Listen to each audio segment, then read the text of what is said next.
Oi, tudo bom? Eu sou o Pedro. Eu vim aqui falar um pouquinho sobre regularização para vocês. Eu vou tentar ser o mais sucinto possível pelo tempo, certo? E algumas coisas vão estar bem simplificadas. Uma introdução, uma motivação para por que estudar regularização e por que aplicar isso é que a gente sempre, durante o pipeline de execução das redes neurais, a gente aprendeu que tem o forward, o cálculo da loss, o backward, para dar essa loss, e a atualização dos pesos. A gente sempre tenta, nesse pipeline, diminuir a loss, deixar o menor possível. Mas será que ela é o único elemento que a gente tem que se importar? A gente não deveria olhar outras métricas junto? Uma loss baixa necessariamente nos leva para um modelo bom? Se eu tiver uma loss zero, meu modelo está perfeito? Não é bem assim que funciona.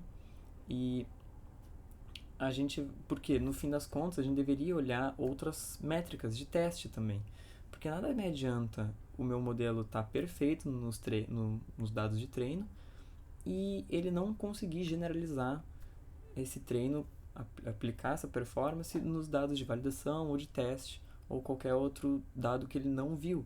No final das contas, a gente quer que ele acerte o label de dados que ele não viu, certo? Então, a generalização é fundamental para a performance do modelo. Nada me adianta ter uma loss baixa, uma loss quase zero, uma acurácia altíssima de treino, estou acertando 100% do meu treino, e não manter isso na validação, no teste, ou quando esse modelo está em produção para executar uma tarefa X, ele também não faz isso. Né? Nada me adianta ter esse shape aqui em azul da loss de treino e o gráfico verde, que é representado pelos dados de validação ou de teste, de dados que ele nunca viu, não está no mesmo shape ou não está semelhante, né? O que a gente queria é que essa distância fosse bem pequena, a distância entre o gráfico verde e o azul. Então, o conceito, o objetivo das técnicas de regularização é exatamente esse: reduzir a diferença, reduzir o gap de generalização entre treino e teste, tá? Esse gap alto, ele está normalmente vindo com overfit, né? O modelo ele super se ajustou aos dados de treino e ele não consegue ter essa generalização no teste, né?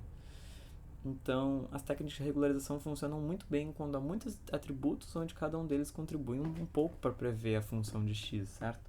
Que é exatamente o que a gente tem nos nossos casos das redes neurais.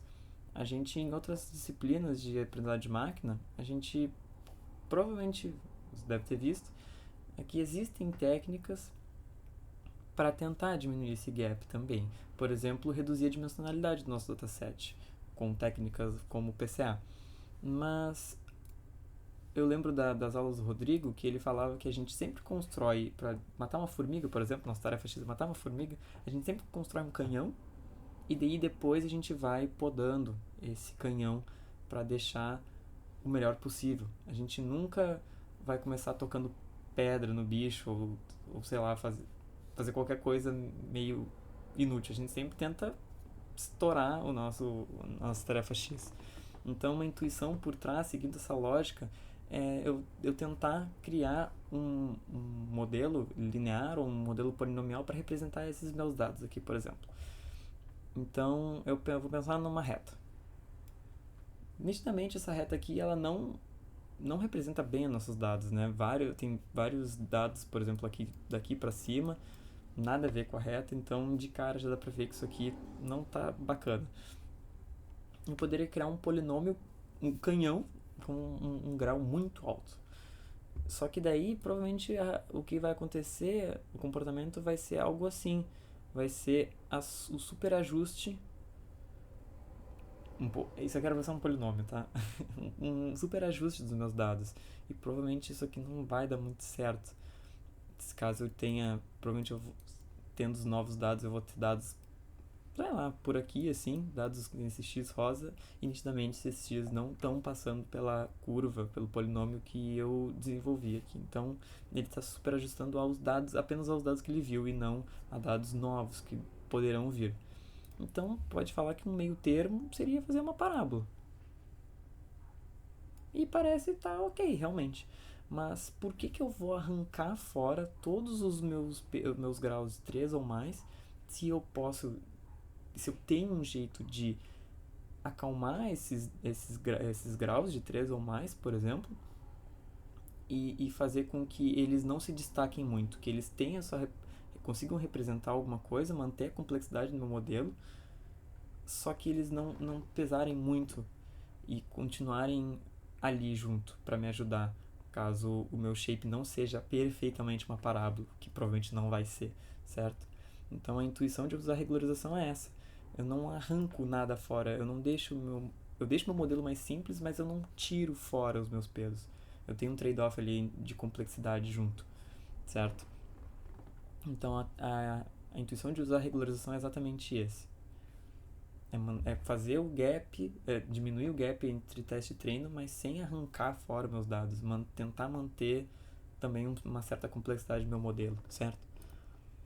E como é que é a cara da regularização? Bom, no livro do Prince, o livro texto base da disciplina, ele chama a regularização de regularização explícita, que é o quê? É colocar um termo regularizador na função de custo.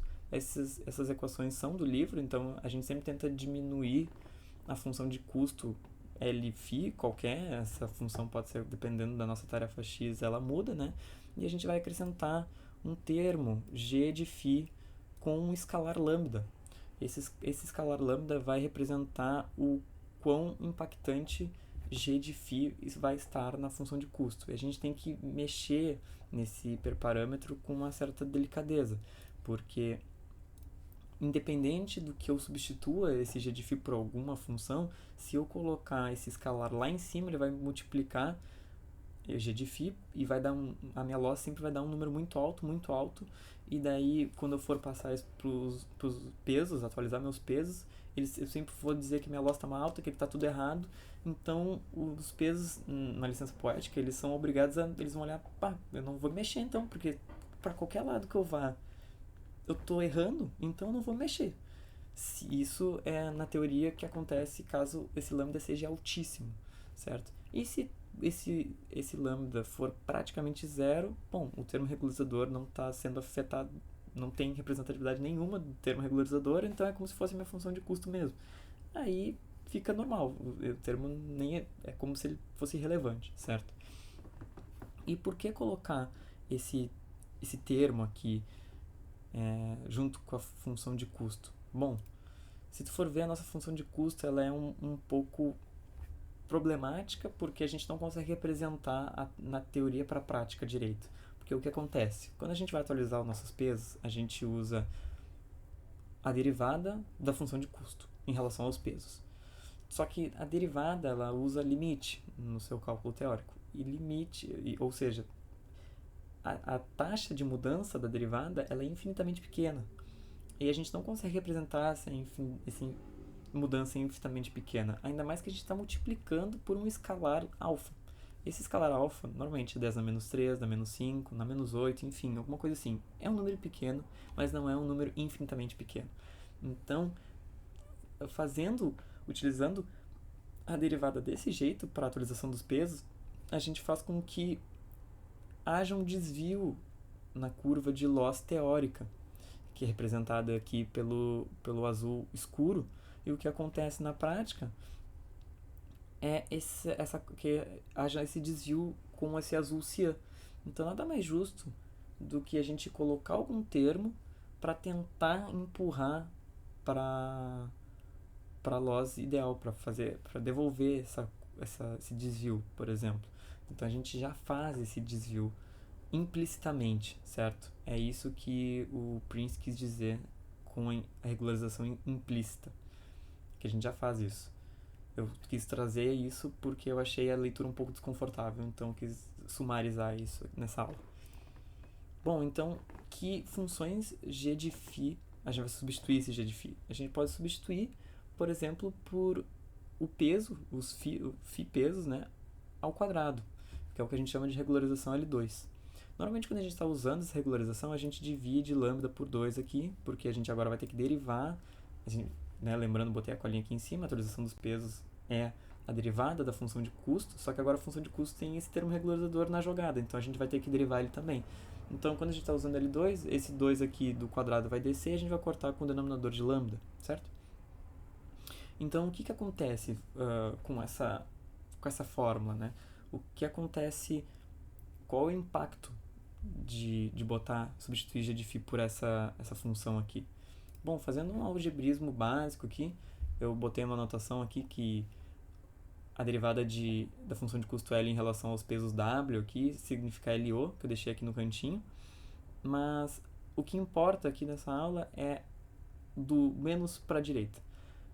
Isso aqui é o que está acontecendo com a função L2. A L2 está pegando os pesos antigos e cortando uma pequena parcela desses pesos, porque vai ser 1 menos alfa lambda. Alfa é um número pequeno e lambda também não pode ser alguma coisa grande, é um número pequeno. Então, 1 menos um número muito pequeno é um número muito próximo de 1. Então, a regularização L2, na prática, ela vai tentar encorajar a rede a ter pesos pequenos, já que ele vai arrancar, já que os pesos diminuem proporcionais à sua magnitude. 1% de 1 trilhão é muito, agora 1% de 1 é muito pouco. Então ele sempre vai tentar encorajar isso, já que ele arranca proporcional à magnitude. É assim que a L2 pune. A regularização L1, ela, em vez de ser o quadrado, vai ser o valor absoluto. A derivada da função absoluto, do valor absoluto, da função módulo, é a função sinal. Aqui o algebrismo fica um pouco difícil, não é muito intuitivo, mas eu tentei trazer essa fórmula aqui para ver se eu tento deixar um pouco mais intuitivo. O que acontece é que a função sinal ela vai tentar empurrar junto com a função de custo. Lembra do Landscape 2D que o professor Lucas sempre falava que a gente tentava ir para zero? Então, a função sinal meio que vai empurrar junto com uma magnitude maior. Então, a regularização L1 vai encorajar a rede a ter pesos mais esparsos, já que vários pesos vão tender a ir a zero por esse empurrãozinho da função sinal. Bom, além da regularização explícita, a gente tem técnicas, o que o livro chama de heurísticas de regularização, que não são modificando a função de custo em si, mas utilizando técnicas para ter o mesmo objetivo da regularização, né? Uma delas é o dropout. Eu vou criar, como é que funciona o dropout? Eu vou ter uma probabilidade P, conhecendo a priori essa probabilidade P, e na etapa de forward do treino eu vou matar, indo camada por camada, eu vou matando neurônios, eu vou zerando eles. Então, aqui o segundo e o terceiro morreram na primeira camada, na segunda camada já foi matando mais 3, enfim, eu vou zerando os meus parâmetros. E qual que é a intuição por trás disso? Por que isso daria certo? Como tu não sabe a cada forward, uma grande licença poética que eu vou falar aqui, né? Mas como os neurônios não sabem a cada forward se eles vão ficar vivos ou não, eles não podem depender de um neurônio. Então, se eu vou fazer uma classificação de cachorros e gatos, eu não consigo ter um neurônio que diga isso aqui é um gato, deixa comigo que eu resolvo. Ele não pode se destacar, ele não pode saber tudo, porque é possível, existe uma probabilidade dele não existir na etapa de forward. Então, a gente, entre aspas, faz com que cada neurônio se especialize em uma pequena coisa. Então, esse neurônio vai ver se o gatinho, se na foto tem orelhas pontudas de gato, esse aqui vai dizer se é um focinho de cachorro ou se é de gato, enfim, para que não tenha esse destaque de um neurônio apenas, ou de uma pequena parcela de neurônios. Mas na hora do teste, a gente usa todos os neurônios. Então a gente tem que mexer nos nossos pesos, trazendo essa rede aqui minúscula. O que vai acontecer? No teste, eu vou usar tudo. Mas no treino, o que a gente espera é que exista a probabilidade dos dois morrerem, por exemplo, aqui em azul, ou só o da esquerda morrer, ou só o da direita morrer, ou nenhum morrer. Também existe essa probabilidade. Então, fazendo um algebrismo que não vai dar tempo de esmiuçar, a gente vai ver que a expectativa, a esperança, é que no treino a gente tem exatamente o que a gente tem em y, só que multiplicado por o p conhecido a priori. Então, de duas uma, a gente tem que igualar isso aqui, não pode deixar desse jeito, senão os valores vão estar inflados, né? Ou desinflados aqui, porque p é 0,5. Então, de duas uma, ou a gente divide por p, e daí corta p com p e fica igual a y, ou a gente multiplica o teste por p. Uma convenção é não mexer no teste, então o que vai acontecer é na hora do treino a gente dividir isso aqui por p, e daí corta e fica igual no teste e no treino, certo? A segunda heurística que eu quero trazer aqui é a Data Augmentation, que é aumentar nosso dataset criando novas transformações de X, mas mantendo Y. Então aqui no livro texto ele trouxe a foto do passarinho aqui. A gente tem um passarinho e o label dele Y é dizendo que é um pássaro. E mesmo que eu flippe horizontalmente, deixe o passarinho de cabeça para baixo, ponha blur, mude a cor, a gente quer que o nosso modelo seja indiferente a essas transformações e que ele continue dizendo que aquilo é um pássaro, né? Então também, se a gente quiser ter um modelo que veja se é banana ou maçã, distinção de frutas, a gente não quer que ele olhe apenas para uma feature, né? A gente não quer que é uma fruta amarela, então é uma banana. Não, a gente quer que ele olhe o shape, que ele olhe a hastezinha da maçã, ver se essa fruta aqui tem vários pontinhos branquinhos aqui, que nem a da maçã, e que ele não fique olhando exatamente para alguma característica aleatória. Então a gente vai também trocar, vai botar banana verde, vai botar banana roxa, vai virar o cacho de cabeça para baixo, enfim, vai fazer essas alterações para que a gente possua uma generalização, né? E ainda mais a gente consegue mais dados de brinde para o nosso dataset. Por fim, por falta de tempo, eu trouxe aqui também a heurística de Transfer Learning, que o que a gente viu isso em aula, o professor Lucas, né? Mas a partir de modelos pré-treinados, a gente faça que executavam alguma tarefa X, a gente consiga usar esse modelo para fazer alguma tarefa X' que seja semelhante a X. Então, por exemplo, a gente tem um modelo pré-treinado para analisar cachorros e a gente quer analisar apenas beagles, por exemplo, a gente pega um modelo pré-treinado para cachorro e dá um fine-tuning com o nosso dataset de beagles. Além da gente precisar menos de fotos de cachorros, a gente vai ter um modelo que já viu mais dados, então a gente vai ter mais dados de brinde. E esse modelo, teoricamente, com uma tarefa semelhante, ele já sabe mais ou menos, entre aspas, identificar um cachorro, por exemplo, aqui nesse contexto. Então ele vai ter uma maior, a tendência é que ele tenha menos overfitting por ele ter uma maior generalização. Então ele já sabe mais ou menos, isso aqui é um cachorro. Agora a gente só precisa falar para ele, agora a gente não quer que tu veja apenas ser um cachorro. Olhe as particularidades do beagle em si. Isso tende a fazer com que a gente faça pequenas alterações um treino nas camadas mais da ponta, certo? Obviamente existem outras técnicas, no livro a gente olha o early stopping, ensembling, que é a utilização de um comitê de modelos, aplicar ruído nos nossos dados, enfim, mas eu não vou conseguir trazer todos eles pela falta de tempo, certo? Então espero que eu não tenha corrido muito. E é isso. Muito obrigado pela atenção de vocês e até.